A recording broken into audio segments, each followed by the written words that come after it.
We want to thank everyone for joining us here for the quarterfinal post-game press conference of the 2023 CUSA Basketball Championships presented by Total Care. We're joined by Florida Atlantic head coach Dusty May and guard Nick Boyd. We'll make sure attending media here in Frisco have the ability to ask their questions first, and then we will move to our Zoom audience. We do ask for the Zoom audience that you please remain on mute until we call on you, and please utilize the raised hand function to let us know you have a question. We will begin now with an opening statement from Florida Atlantic head coach Dusty May before opening it up to questions. Coach, whenever you're ready. I thought our guys came out with great spirit, great energy, and even when the ball wasn't going in the first half, there was a period where I thought threes might they probably should count as 9s or 10s. There were so few of them going in, and that's a big part of our offense. But I thought our guys adjusted. They got to the rim, found some easy baskets, got out in the passing lanes. But the rebounding, the intensity that these guys played with was impressive. Western Kentucky, they obviously played yesterday. We felt like our depth and just the fact that we were fresh would be an advantage in the second half. And it proved to be. Coach, obviously it's no easy task to beat a team 3 times in a season. Just kind of talk about that a little bit and beating Western 3 times a season. Well, the stats say it's much easier to beat a team 3 times than it is for that team to win the third one that's already been beat twice. But, every team is so different this late in the season. We evolve, we change, the rotations change, the offense, the defense changes a little bit schematically. But we knew that we have a great deal of respect for their program, the history, the tradition, their coaching staff, and most importantly, their individual talent. They have a great combination of talent. They haven't been together nearly as long as we have. But very proud of how our guys basically have less size at each position, how we're able to rebound and play with such heart and toughness. And then Nick, obviously, 17-0 at home this season, first neutral site game this year, now in March. Talk about the showing from the crowd tonight, and talk about that a little bit. It was really impressive to have them come from Boca Raton and support us and hear them in the crowd chanting FAU. I feel like it was the X factor, and all I can say is thank you. Nick, it's hard to win, especially in March and especially in a tournament, and this was the start of our postseason, but you guys came away with a 24-point win. So how are you guys able to come away with a blowout win, and what do you think it says about your team, especially it being in March in the conference tournament? I think it just shows our toughness and grit. I don't feel like we played particularly well today. We didn't shoot well. We had a lot of turnovers, which is not like us, but we found a way to get it done, and we were the tougher team, and it showed. All right, we're going to go to our Zoom audience. We have a question from Zachary Weinberger. Zach, if you want to go ahead and get started, and then we'll move on to Kevin with the next question. So, Zach, go ahead. All right, Coach Nick obviously alluded to it. Even with the score might say differently, there are still some parts of the game that maybe could have been handled a little better. When we talked to you earlier in the week, you said that you want the team to take care of the ball. And I think you guys had 11 first half turnovers going into the second half. Can you just kind of talk about the team finding just different ways to win, even if some stats might not be in your favor? Well, we have a group that loves to play and loves to compete. So I personally felt in the first half that they were a little bit too excited and playing a little bit faster than we normally play with the ball in our hands. But also the ball seemed a little bit slipped. The dimensions were different. Not to make excuses, but both teams had trouble hanging onto the basketball for most of the night.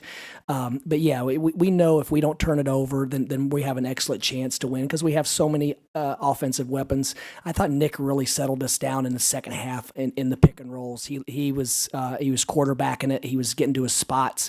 He made big shots, but I think he just calmed us down more than anything else. All right, we'll move now to Kevin Fielder. Kevin, go ahead. Hey, Dusty, you guys had 46 points in the paint, and, against a team like Western Kentucky with how big of a team they are through different ways, how are you able to generate those points in the paint and generate the high chances while keeping, a guy like Jamorian Sharp outside of the paint as often as you guys did? Well, we have such a unique combination at the center spot where when Vlad's in, he's such a great screener. He loves physicality, and he's ducking in, scoring low. And he was very efficient offensively as well, 6 of 8 from the field. And then for about half the game, we have Giancarlo Rosado that comes in and almost plays like a point center for us.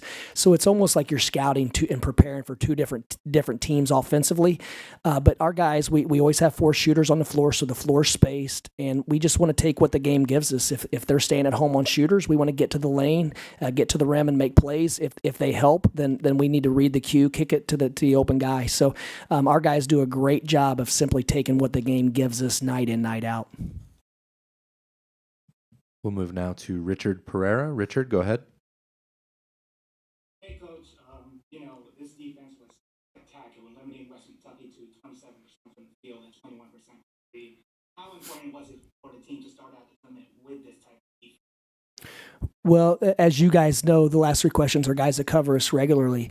We've had a lot of games where we didn't shoot the ball well compared to when we've really been at our best, and we even shot a little bit better last year. We've shot it much better as of late, but we feel like the makeup of our team, we can defend, we can rebound, and when the threes goes in, it allows us to have a wider margin. We're very confident that we can win a game if we're not making shots, because like I said, we have so many versatile, talented basketball players that really play well together. So obviously, tomorrow we'd like for more threes to go in. It would make life easier for us. But if they don't, then we're well equipped to play on.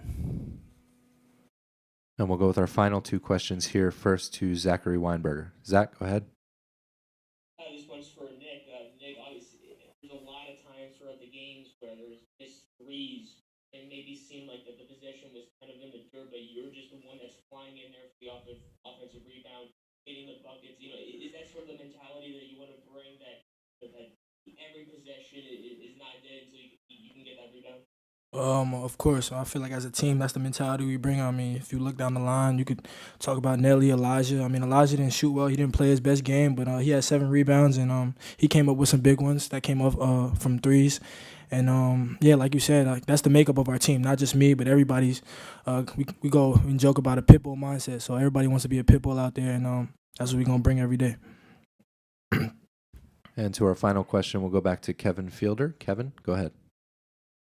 Nick, after the first half, you guys opened up the second half, I think, shooting about 63% for the first 5 or 6 minutes of the half.